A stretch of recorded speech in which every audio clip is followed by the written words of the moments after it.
Hello friends, नमस्कार सभी को। आज हम आए हैं ऑर्थोमेड स्पाइन क्लिनिक के अंदर। आज हम एक बहुत इंपॉर्टेंट और इंटरेस्टिंग टॉपिक के बारे में बात करेंगे, जो है स्पाइन यानी रीढ़ की हड्डी के बारे में। तो लोगों के अंदर इनका भ्रम रहता है, करने के लिए आज हम आए हैं डॉक्टर समीर नागपाल जी के पास। उन्होंने पूरे भारत में और इंटरनेशनल में अपना काम किया है, अच्छे काम किए हैं, रिसर्च पे पब्लिश किए हैं और काफ़ी रिसर्च पेपर में भी अभी काम कर रहे हैं। तो आज हम सर से बात करेंगे। तो वेलकम सर, आप हमारी स्पाइन और आपकी स्पाइन जर्नी के बारे में, हिसार के लोगों के बारे में, हिसार के बारे में थोड़ा बहुत बताएं हमें। जी, मेरा नाम समीर नागपाल है और मैं आप सबका शुक्रिया करना चाहता हूं कि स्पाइन के बारे में, रीढ़ की हड्डी की जुड़े मिथ्स के बारे में और खुद के बारे में बात करने का मौका मिला।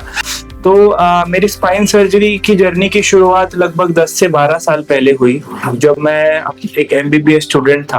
तो वहाँ मेरी मुलाकात डॉक्टर राज बहादुर से हुई, जो कि एक बहुत उम्दा स्पाइन सर्जन है, और मैंने मन बनाया कि मैं भी स्पाइन सर्जरी के फील्ड में आगे बढ़ना चाहता हूँ।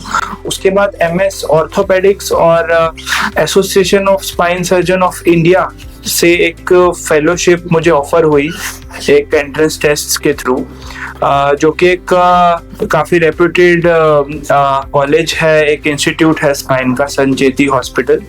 वहाँ पे मेरी training minimal invasive spine surgery, traditional spine surgery, endoscopic spine surgery और जो नेविगेटेड और रोबोटिक स्पाइन सर्जरी है, उसमें मेरी ट्रेनिंग हुई।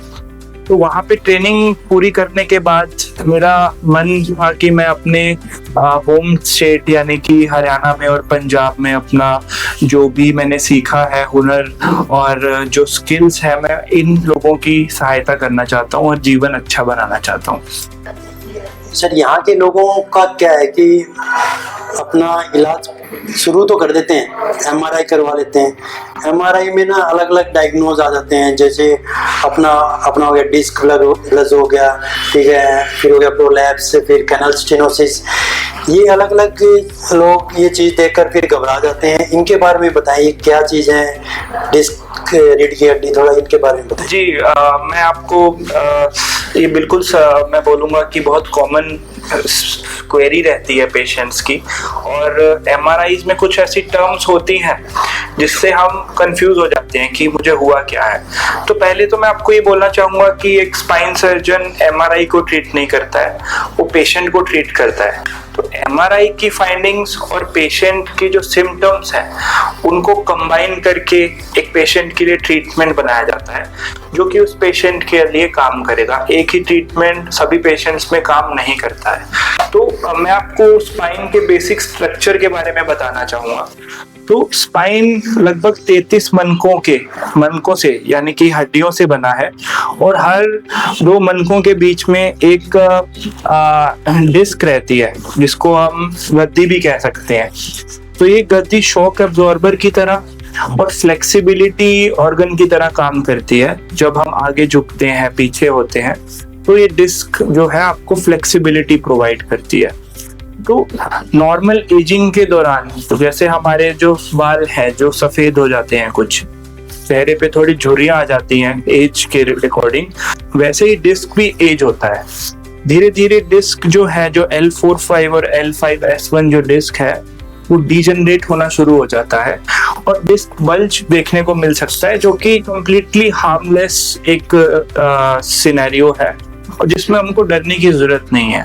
हाँ, लेकिन उसके बाद कभी हमको चोट लगती है या फिर हम ज्यादा एक्सर्शन कर देते हैं, तो कभी कभी इस डिस्क के अंदर जो जेली लाइक मटेरियल होता है, वो पीछे कैनाल में यानी कि नर्व्स के आसपास दबाव पैदा करने लग जाता है, जिससे आपके पैरों में सुन्नपन, पैरों में दर्द, पेशाब पास ना कर पाना, यूरिन का कंट्रोल पूरे तरह से ना संभाल पाना और स्टूल पास ना कर पाना, ऐसी प्रॉब्लम्स का आपको सामना करना पड़ सकता है। उस केस में मैं बोलूँगा कि आपको 90 to 95% पेशेंट्स में उसमें भी हम बिना ऑपरेशन के इन चीज़ों को ठीक कर सकते हैं।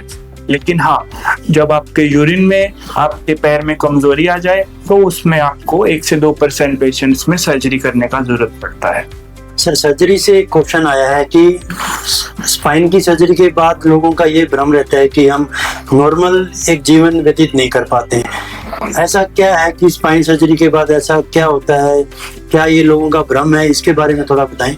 जी तो ये भ्रम बिल्कुल जायज है, क्योंकि अब से मैं बोलूँगा कि 3 से 4 दशक पहले जो स्पाइन का ऑपरेशन होता था वो काफ़ी हाई रिस्क होता था, जिसमें हमको जो पैथोलॉजी है, जो बीमारी पैदा कर रही है वो चीज़, उस तक पहुंचने के लिए हमें नॉर्मल टिश्यू जो है हमारा, जो नॉर्मल संरचना है शरीर की, जो अच्छा टिश्यू है, उसको तोड़ के, उसको निकाल के हमें उस जगह तक पहुंचना पड़ता था जहाँ पे ब्लीडिंग, कॉम्प्लिकेशंस और ब्लड लॉस मैं बोलूँगा कि बहुत ज़्यादा हो जाता था, और पैरों में कमजोरी आने की जो आसार हैं वो भी बढ़ जाते थे।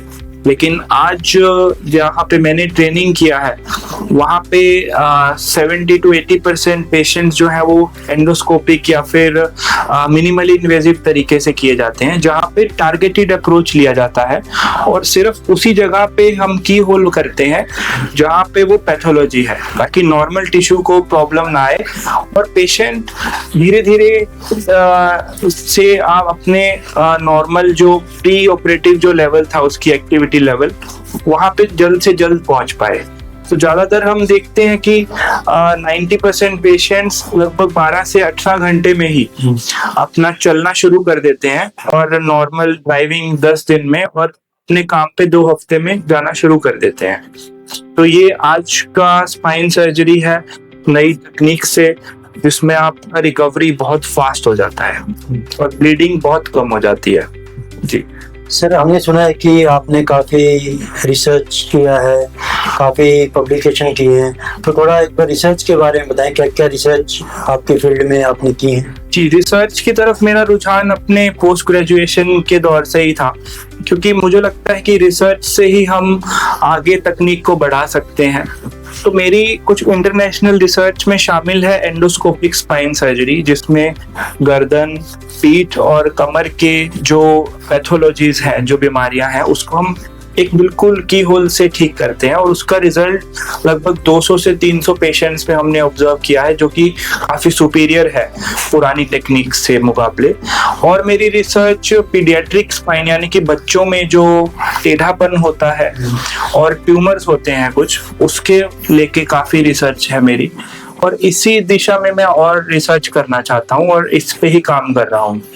जी ठीक है, धन्यवाद सर। आज हमें काफ़ी सवालों का जवाब मिला है, तो आज बहुत अच्छा लगा कि जिसके बारे में हमें जानकारी मिली, जिसके जो भ्रम के बारे में हमें जानकारी मिली।